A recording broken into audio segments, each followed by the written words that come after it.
오늘 하나님께서 우리에게 주신 말씀 마태복음 19장 1절로 12절까지 말씀을 함께 봉독하겠습니다. 예수께서 이 말씀을 마치시고 갈릴리를 떠나 요단강 건너 유대 지경에 이르시니 큰 무리가 따르거늘 예수께서 거기서 그들의 병을 고치시더라. 바리새인들이 예수께 나와 그를 시험하여 이르되 사람이 어떤 이유가 있으면 그 아내를 버리는 것이 옳으니이까? 예수께서 대답하여 이르시되 사람을 지으시니가 본래 그들을 남자와 여자로 지으시고 말씀하시기를 그러므로 사람이 그 부모를 떠나서 아내에게 합하여 그 둘이 한 몸이 될지니라 하신 것을 읽지 못하였느냐? 그런즉 이제 둘이 아니요 한 몸이니 그러므로 하나님이 짝지어 주신 것을 사람이 나누지 못할지니라 하시니 여짜오되 그러면 어찌하여 모세는 이혼 증서를 주어서 버리라 명하였나이까? 예수께서 이르시되 모세가 너희 마음의 완악함 때문에 아내 버림을 허락하였거니와 본래는 그렇지 아니하니라. 내가 너희에게 말하노니 누구든지 음행한 이유 외에 아내를 버리고 다른 데 장가드는 자는 간음함이니라. 제자들이 이르되 만일 사람이 아내에게 이같이 할진대 장가들지 않는 것이 좋겠나이다. 예수께서 이르시되 사람마다 이 말을 받지 못하고 오직 타고난 자라야 할지니라. 어머니의 태로부터 된 고자도 있고 사람이 만든 고자도 있고 천국을 위하여 스스로 된 고자도 있도다. 이 말을 받을 만한 자는 받을지어다. 아멘.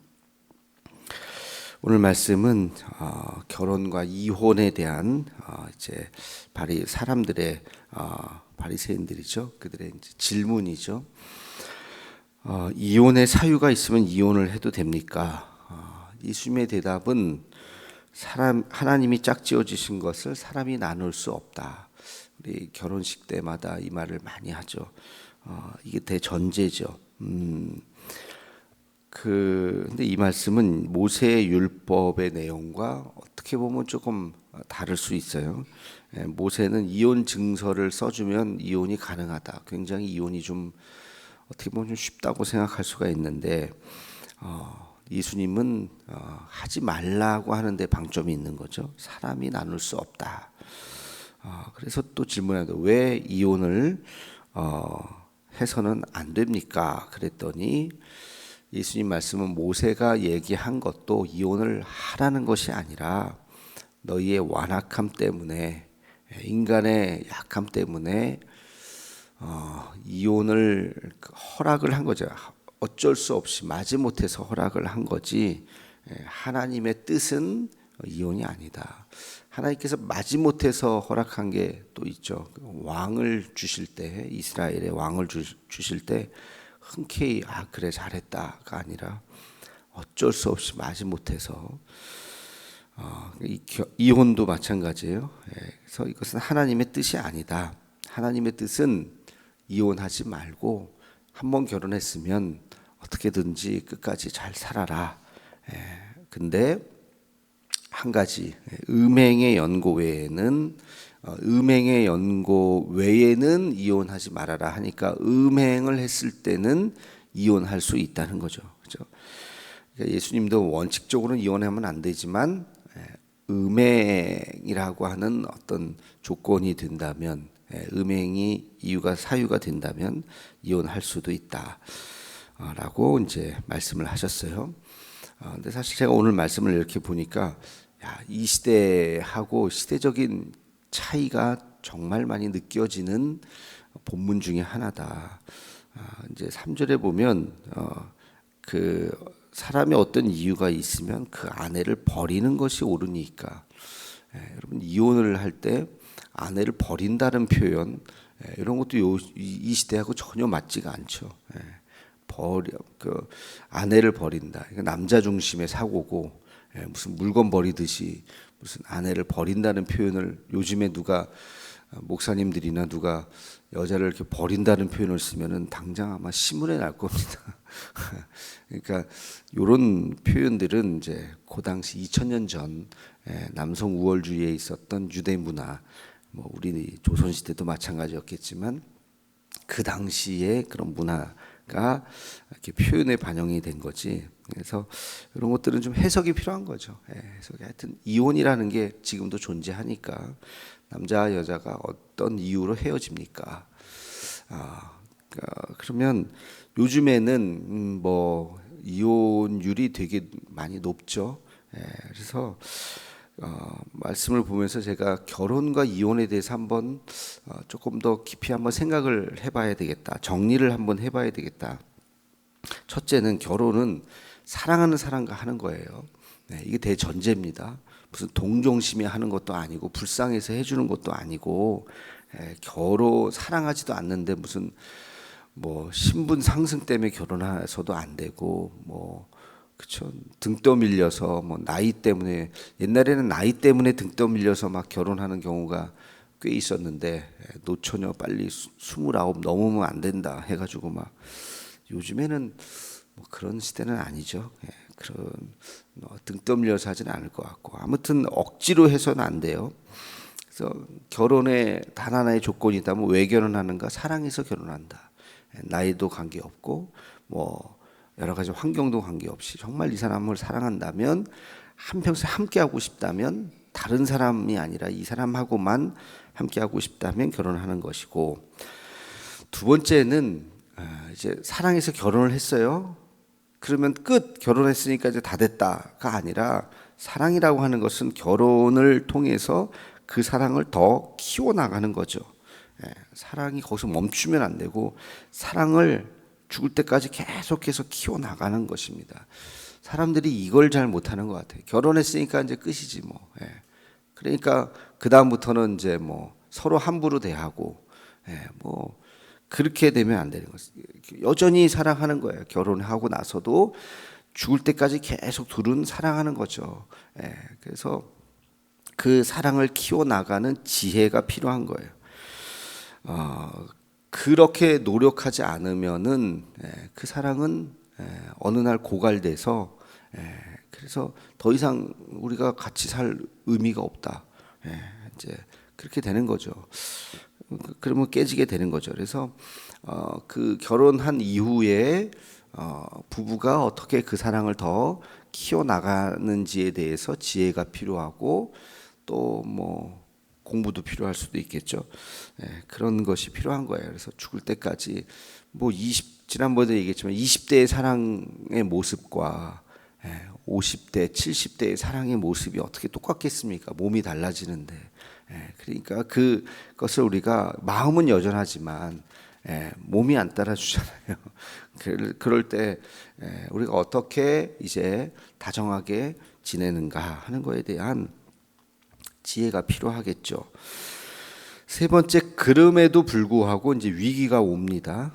위기가 온다면 다 그것을 다시 회복하려고 노력해야 되겠지만 정말 이혼해야 되는 상황이 된다면 한 세 가지의 경우는 심각하게 고려해 볼 수는 있겠다. 첫째는 가정 폭력, 폭력을 행한다. 말끝마다 이제 물건을 부시고 집어 던지고 주먹이 날아가고 몽둥이가 막 이렇게 되면 대부분은 뭐 남자가 육체적으로 더 강하니까 남자가 폭력을 행하는 경우가 많겠죠. 여자가 폭력을 행하는 경우도 뭐 가끔 있습니다만 가정 폭력이 일상화됐다 그러면은 요즘에는 신고하게 돼 있어요 경찰에. 근데 뭐 경찰에 신고가 중요한 게 아니라 그러면 이혼을 고려할 수 있겠죠. 그렇게 어떻게 살겠어요. 두 번째는 도박과 마약 중독에 빠지는 겁니다. 그랬을 경우에는 같이 살다 보면 같이 하여튼 같이 망할 수가 있기 때문에 그럴 경우에는 이혼을 고려할 수 있겠죠. 그리고 세 번째는 반복되는 외도, 반복되는 외도. 한 번 그랬다. 뭐 그것도 용서가 안 될 수 있겠지만 그러나 그 습관과 같이 그렇게 계속해서 속이고 반복되는 외도가 있다고 한다면 이제 심각하게 그것이 내가 참을 수 있는 내가 인내할 수 있는 범위가 넘었으면 그런 이혼을 고려할 수 있겠죠. 그래서 이런 경우들이 현대 사회에서는 또 벌어지고 있는 것이 또 현실이니까 절대 이혼을 하지 말아라는 것은 아니고 상황에 따라서 이혼할 수도 있겠죠. 그러나 마지막까지 가서도 이제 자기의 삶, 이혼한 후에 자기의 삶, 그리고 자녀들이 있다면 자녀들의 삶 이런 것까지 다 생각을 해가지고 최종 결정을 해야죠. 그래서 잘한 이혼은 없다고 생각해요. 잘했다. 그게 아니라 그랬으면 결혼하고 나서 이혼할 때까지 몇 년이 걸릴지 모르겠지만 요 기간 동안 사랑을 잘 키우지 못했어요. 그러니까 결혼하는 순간은 너무 서로 사랑하니까 했죠. 그리고 살다 보니까 어느 순간 이혼을 하게 됐는데 그러면 이 중간에 결혼하고 나서 그 기간을 사랑을 키워나가지 못한 거예요. 서로 눈이 잘 맞춰지지 않은 거예요. 그러다가 어느 순간 어그러지고 그러다가 결국에는 이혼하게 되는. 그러니까 그 중간 결혼하고 나서의 삶을 제대로 살지 못한 것에 대해서 자기 남편과 아내에 대해서 최선을 다하지 못한 것에 대한 기본적인 회개가 있어야 되겠죠. 그래서 더 불행해지지 않기 위해서 이혼을 하는 것이지 잘했다 잘하긴 뭐 결혼을 잘해야 혹시 만약에 사랑하지 않아서 결혼을 했다 할지라도 뭐 옛날에 그런 거 있잖아요. 결혼하는 날 이렇게 면사포도 아니죠. 이렇게 해가지고 결혼하는 날 부모님들끼리 딱 결혼 결정을 하고 결혼하는 날 신랑 신부 서로 얼굴 보는 조선시대 얘기 있잖아요. 그래도 잘들 사셨어요. 그죠?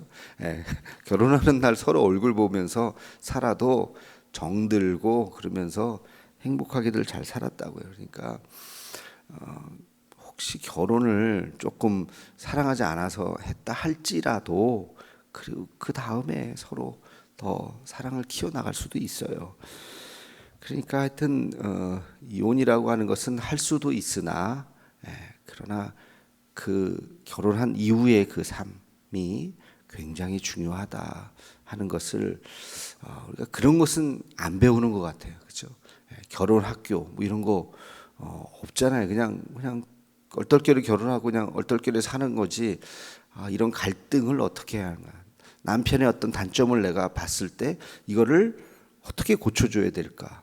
아내의 단점을 봤을 때 이걸 어떻게 이야기를 해야 될까? 어떤 뭐 고부간의 갈등, 집안의 갈등, 부모님, 양가의 부모와의 그런 갈등 같은 게 있을 때 이걸 어떻게 지혜롭게 해 나갈까? 자녀 교육에 대해서 가치관이 다를 때 그걸 어떻게 해 나가? 이런 거에 대해서 배우지 않았기 때문에 물론 뭐 꼭 배워서 잘하는 건 아니겠지만 대화법이 없는 거예요. 명령하고 지시하고 당신 왜 그래? 이제 그러면서 기분 나쁘니까 또 싸우고 다툼이 일상화되고 서로 감정이 상하고 이제 그런 일들이 계속 반복되면 그 다음부터는 이제 미움이 싹 트는 거죠. 그러니까 그런 어떤 갈등의 상황이 왜 없겠습니까? 살면서 그런 것들을 잘 품고 또 이해하고 자신을 돌아보고 또 상대방을 또 긍휼히 여기는 마음을 갖고 그러면서 가정을 만들어가는 거죠. 이런 교육이 우리가 잘 많이 없어요. 그러다 보니까 이제 이혼이 또 많고 대부분 뭐 통계적으로 보면 결혼하고 5년 이내에 이혼하는 게 굉장히 많거든요. 그것은 갈등, 위기 관리 능력이 없어서 그래. 위기 관리 능력이 그러니까 처음으로 대판 싸운 다음에 이걸 회복해야 되는데 어떻게 회복해야 되는지를 또 모르는 거죠. 하여튼 그런 일들. 그래서 그것을 우리가 잘 생각하면서 결혼은 인생에서 가장 중요한 결정 중에 하나죠. 중에 하나가 아니라 가장 중요한 결정인 것 같아요. 내가 이 사람과 결혼할 것인가, 한평생 함께 할 것인가. 한 번의 결정이에요. 그죠? 그러니까 정말 중요하고 신중한데 그 결정을 또 하고 요즘 애들은 또 너무 신중하다 보니까 또 결혼을 안 하는 경향이 있는데 해야죠. 하나님께서 우리에게 주신 게 또 사랑이고 또 남녀 간의 사랑이고 아담을 만들고 하와를 만드셨잖아요. 이렇게 같이. 그러니까 사랑할 수 있는 마음을 갖도록, 그리고 결혼을 해서 그 가정을 잘 서로 만들어 갈 수 있도록, 갈등과 다툼이 있겠지만 그것을 지혜롭게 잘 헤쳐나가고, 그리고 서로 부족한 점들을 보완해주고, 그런 일들이 우리에게 있어야 될 겁니다. 서로를 위해서 기도하고 자녀를 위해서 기도하고, 또 뭐 우리도 늙어가면서 나이가 더 이렇게 들어가면서 우리 부부가 더 애틋해하고 더 깊이 사랑하고 그러한 관계가 되기를 주님의 이름으로 축원합니다. 기도하겠습니다. 거룩하신 주님, 이혼에 대한 예수님의 말씀을 다시 한번 새기면서 음행의 연고에는 하나님이 짝지어 주신 것을 사람이 나눌 수 없다는 이 말씀을 잊지 않게 하여 주옵시고, 우리에게 주신 사랑하는 배우자 하나님께서 짝지어 주신 것을 믿고 어떠한 경우라도 헤어지지 않고 정말 그 어려움과 위기의 상황을 지혜롭게 잘 극복하며 마지막까지 또 하나님이 주신 그 은혜를 배우자를 통해서 누릴 수 있도록 인도하여 주시옵소서. 대도의 가족들은 불행한 가족들을 없게 하여 주옵시고, 눈물로 서로를 위해서 기도해 주며 서로를 또 아끼며 또 우리 자녀들에게 본이 되며 아름다운 가정의 모습을 보여줄 수 있는 그러한 우리 대도의 가족들 다 되게 인도하여 주시옵소서. 예수님의 이름으로 기도하옵나이다. 아멘.